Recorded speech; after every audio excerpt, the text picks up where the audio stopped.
ወይዘሪት ሲፈን እንግዲህ ተጋልጣለች። መጋለጧን ላለማስነቃት ግን ቶሎ ብላ መታጠቢያ ቤት ደርሼ ልምጣ በማለት አቶ አምነንን አስቀምጣው ሄዳለች። አቶ አምነን እንግዲህ አሁን ላይ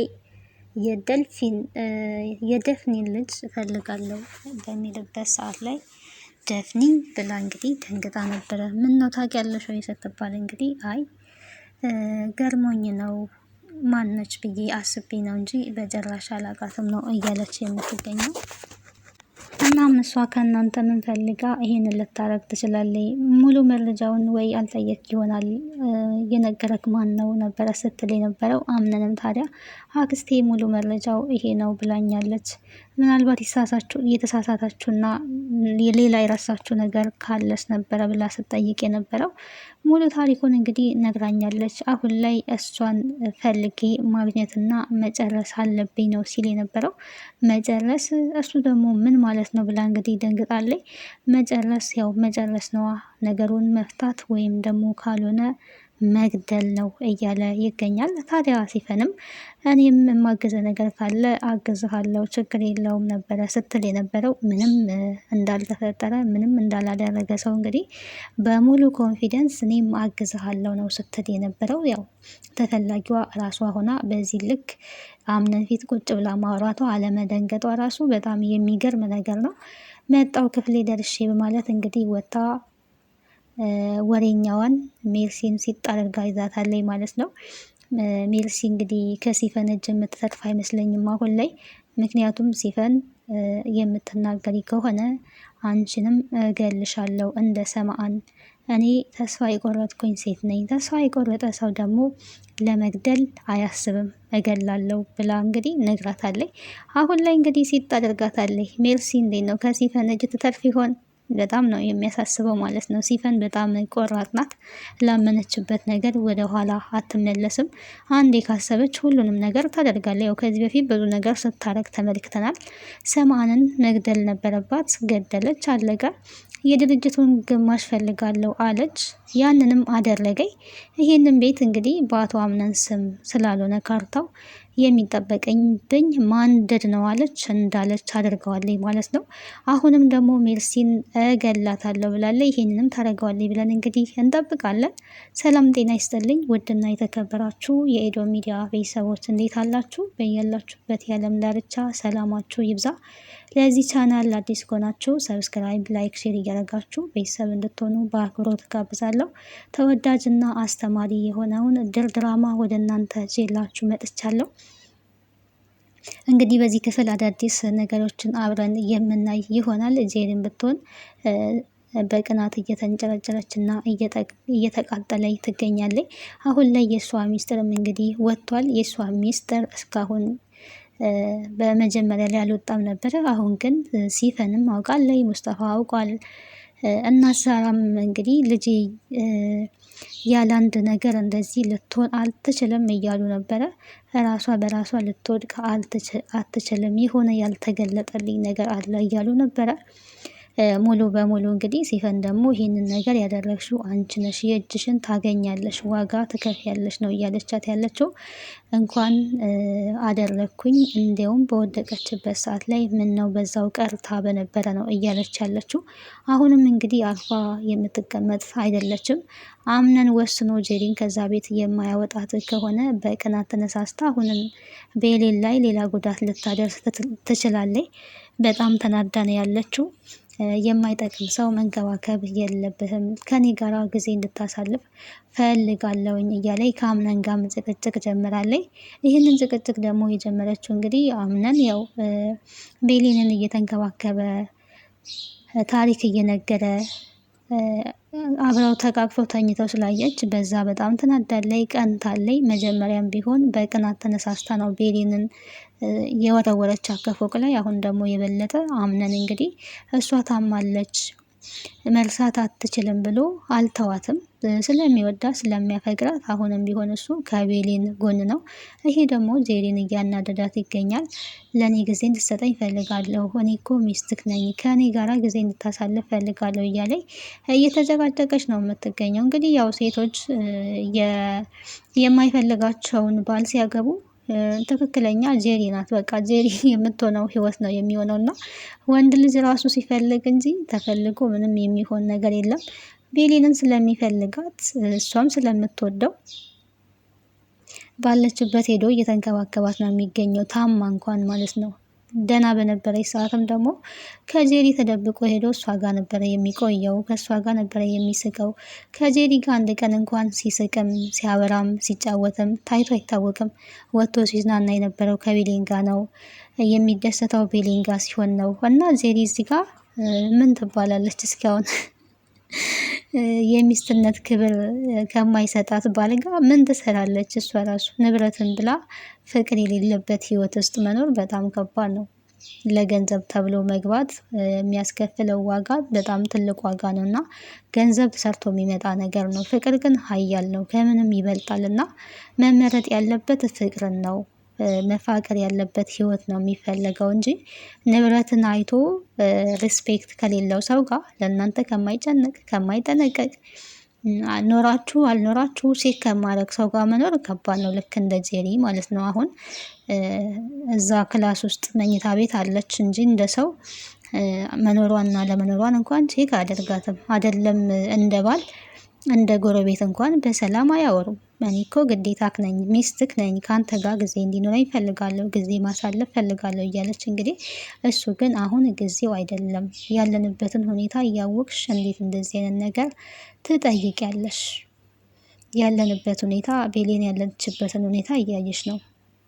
እሷ ግን ለማይጠቅም ሰው ከማይጠቅም ሰው ጋር ጊዜ እንድታሳልፍ አልፈልግም ነው ስትል የነበረው። ይህ የማይጠቅመው ሰው ማን ነው ነበረ ሲል የነበረው። ቤሊ እናት ብላ እንግዲህ አፏን አውጥታ ተናግራለች። እሱም መጥፎ ነገር ላለመናገር ነው እንግዲህ ከንፈሩን ነክሶ ዝም ያለው። ያው ሳስበው በሆዱ እማትጠቅሚዋ አንቺ ነሽ እያለ ይመስላል። አይመስላችሁም? ግን እኔ ግን እንደዛ ነው የሚመስለኝ ማለት ነው። እና እሷ አሁን ግዴታችን ናት፣ ካለኛ ማናላት? እዚህ ያለችው እኛም ብላ ነው። አሁን ላይ የደረሰባት ነገር ደግሞ እንክብካቤ ይፈልጋል።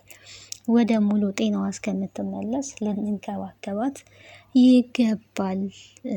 ከአንቺ ጋራ ጊዜ ማሳለፉ አሁን ጊዜው አይደለም ብሎ እንግዲህ አሁን መሄድ ይኖርብኛል ብሎ ጥሏት ሄዷል ማለት ነው። የሚወዳት ሰው ቢሆን ኖሮ እሷ አልነበረችም ጊዜ አብረን እናሳልፍ ከኔ ጋር አሁን ተንከባከበኝ የምትለው ራሱ ነበረ ይሄንን ነገር የሚለው ማለት ነው። እና ጄሪ እንግዲህ ገንዘብን አይታ ንብረት ፈልጋ በዚህ ልክ ፍቅርን አታ ትኖራለች ማለት ነው።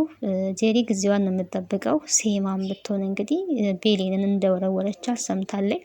ከዚህ በኋላ እዛ ቤት የመቆየቷ ነገር ጄሪ ብዙም በቃ በብዙ ተጠምዳለች ማለት ነው። የእሷን ተንኮል ያላወቀ የለም አሁን ላይ። አብዛኛው ሰው ተንኮሏን አውቋል። አምነንም ቢሆን ይሄንን ነገር ያደረገውን ሰው ካወቅኩኝ እሱን አያድርገኝ ብለዋል ማለት ነው።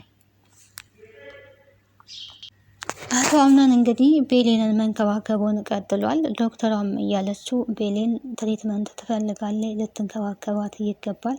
የምትንከባከባት ከሆነ የማስታወስ ችሎታ ይመለሳል፣ እንክብካቤ ግድ ነው ብላ እንግዲህ ለአቶ አምነን ነግሯለች። አቶ አምነንም ይህንን ነገር መልመድ አቅቶኛል፣ በጣም ግራ ገብቶኛል፣ ምን እንደማደርግ ግራ ገብቶኛል ብሏል። ያው ቤሌን እንግዲህ ከዛ ከሳቋ ከደስታዋ ከጫወታዋ በአንዴ በደቂቃዎች ውስጥ ለዚህ ደረጃ መድረሷ ለመቀበል ከብዶታል። ግን ደግሞ ሆኗል።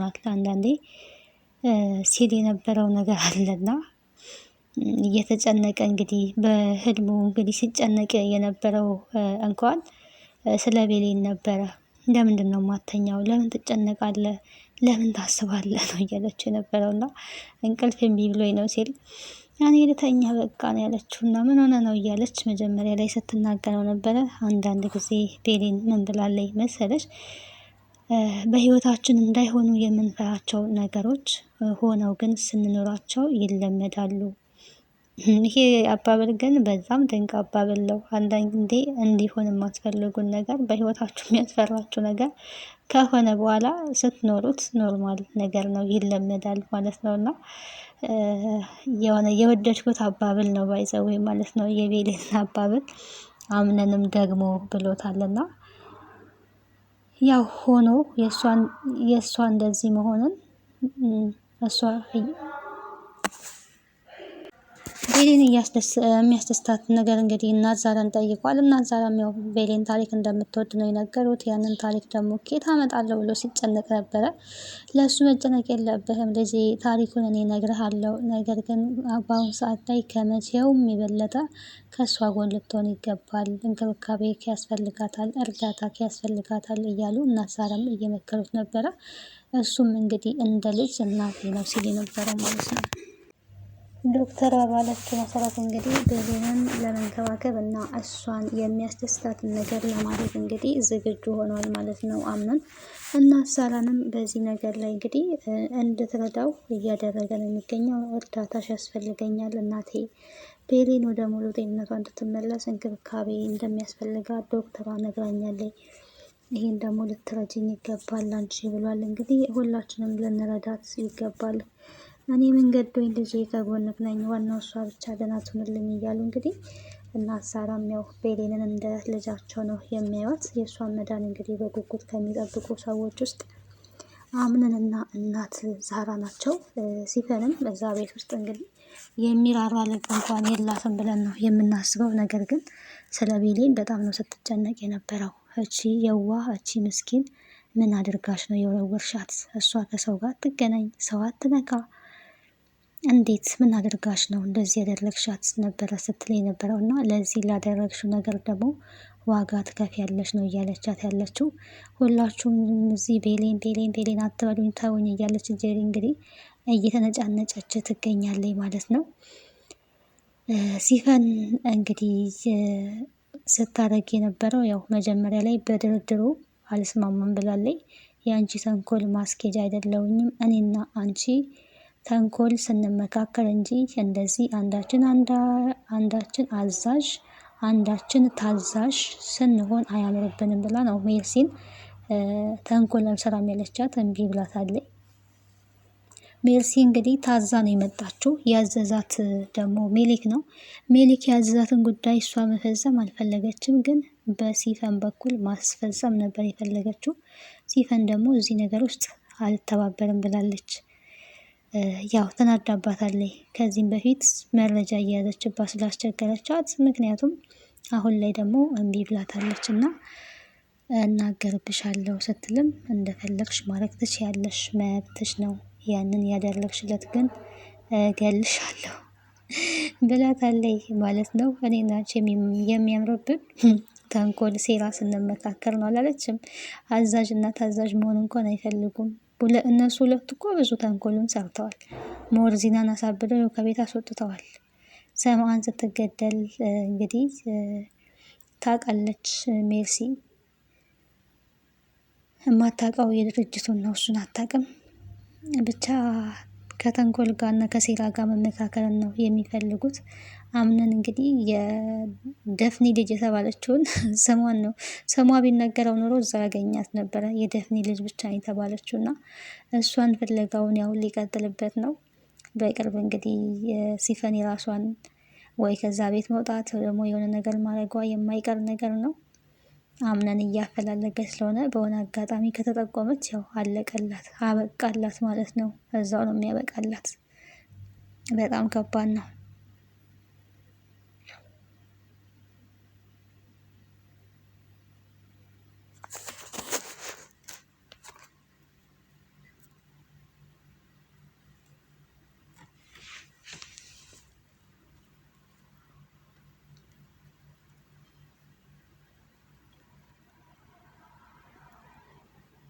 ጄሪ መነጫነጯን ያው ቀጥላለች።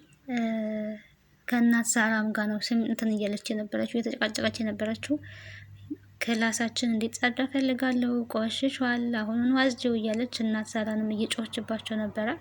እሺ አጸዳዋለሁ። ጄሪ ምን ሆነች ነው? አሁን ግን ለቤሌን ሾርባ ልሰራ ነው ስትባል ሁላችሁም እዚህ ቤሌን ቤሌን፣ ስለ እሷ ምን አገባን እኛ፣ ስለ እሷ አይመለከተንም፣ እኔ ስለ እሷ ያገባኛሉ እያለች እንግዲህ እየጮኸች ነበረ። ሲቀጥል ደግሞ አምነንም ቢሆን በቃ እሷ ከዚህ በኋላ ደህና ናት፣ ተሽሏታል። የሚንከባከባት ሰው ደግሞ ሌላ ሰው ወይ ዛራን ብትሆን ልትንከባከባት ትችላለች። ስለዚህ የራሷን ህይወት ትኑር፣ እሷን ተዋት። ያው እሷ ጋር አትሄድ ነው በተቃራኒ እያወራች ያለችው። እሷ ጋር አትሄድ፣ እሷ ጋር መሄድ የለብህም ያንን ነው እያለች ያለችው። አምነን ግን ያው መቼም ቢሆን ቤሌንን አይተዋትም ማለት ነው። ሁሌም ቢሆን ይንከባከባታል። እስከሚሻላት አብሯት ነው፣ ተሽሏትም ደግሞ አብሯት ነው ማለት ነው። ጄሪ ጊዜዋን ነው የምጠብቀው፣ ቀኗን ነው የምጠብቀው። ከዛ ቤት እንግዲህ ምንድን ነው እንደ ሌሎቹን ሁላችሁም ፌስታላችሁን ይዛችሁ መውጣት ትችላላችሁ፣ የዚህ ቤት ንግስት እኔ ነኝ እያለች ቢሆንም ነገር ግን እሷ አስቀድማ ፌስታሏን ይዛ ትወጣለች። የቤቱ ጌታ ደግሞ አምነን ነው እሷ ንግስት ነኝ የቤቱ ብትልም የቤት ንግስትነትሽን ያወቅሽው ዛሬ ነው፣ የአምነን ሚስት መሆንሽን ያወቅሽው ዛሬ ነው እኔ ነበረ ስትላት የነበረው። ሜልሲ ራሱ ምንድን ነው እንደዚህ የሚያደርግሽ? ምንድን ነው እንደዚህ የሚያናድድሽ? ምንድን ነው እንደዚህ የሚያቃጥልሽ? እቺ እናት ዛራ ናታ። ሁሉም እዚህ ቤሌን ቤሌን እያለ ብላለች። እና የቤቱ ንግስት እኔ ነኝ፣ እኔ እንደሆንኩኝ ረስተውት ነው መሰለኝ ነው እያለች ያለችው። እና አሁን ገና ንግስት መሆኗን የንጉሱ ሚስት ነኝ ነው። እና የንጉስ ሚስት ታዲያ አትመስልም። የንጉስ ሚስት አይነት አክት የላትም ማለት ነው። እንግዲህ ቀጣዩን ክፍል አብረን የምናይ ይሆናል። ስለነበረን ቆይታ አመሰግናለሁ። ቤተሰብ ያልሆናችሁ ቤተሰቡ ነው። ሀሳብና አስተያየታችሁን በኮሜንት አስቀምጡልን። ከዚህ ድራማ ምን ተማራችሁ? እንግዲህ አስተማሪና ተወዳጅ የሆነ ድራማ ነው፣ ድር ድራማ። ቀጣዩ ደግሞ እንግዲህ እኔ ሜርሲ ሴት ተደርጋ የሚያበቃላት ነው የሚመስለኝ። እንግዲህ አትምራትም፣ ሲፈን አትምራትም፣ ማንንም ነው የማትምረው። ርህራሄ የሚባል ነገር የለም ማለት ነው ሲፈን ጋር። ሜርሲ እንግዲህ ከሲፈን እጅ ካመለጠች ሙሉ ለሙሉ አልተናገረችም እንጂ ሙሉ በሙሉ ብትናገር ሲፈን ያበቃላት ነበር። አሁን ግን ወይ ተናግራ አልተናገረች ጀምራ ነው የተወችው እና ይሄ ደግሞ ዋጋ ያስከፍላታል። ቀጣዩን ክፍል አብረን የምናይ ይሆናል። በያላችሁበት ሰላም እግዚአብሔር ይብዛላችሁ። ደህና ሁኑ። ሀሳብ አስተያየት በኮሜንት አስቀምጡልኝ። አዳዲሶች ደግሞ ሰብስክራይብ አድርጉ ፕሊስ። አብዛኛው ሰው የሚመለከተው ሰው ከ85% በላይ ሰብስክራይብ ያላደረገ ነው እና ሰብስክራይብ አድርጉ። ከእናንተ የሚጎልባችሁ የለም። ቪዲዮ ደግሞ ላይክ አድርጉ ስትጨምሩ አበረታቱን። ለወገን ደራሽ ወገን ነው። እኛ ትንንሽ ዩቱበሮች ነገ ደግሞ ትላልቅ ዩቱበሮች እንደምንሆን ባለሙሉ ተስፋ ነን። ስለዚህ አበረታቱን እንግዲህ እንላለን።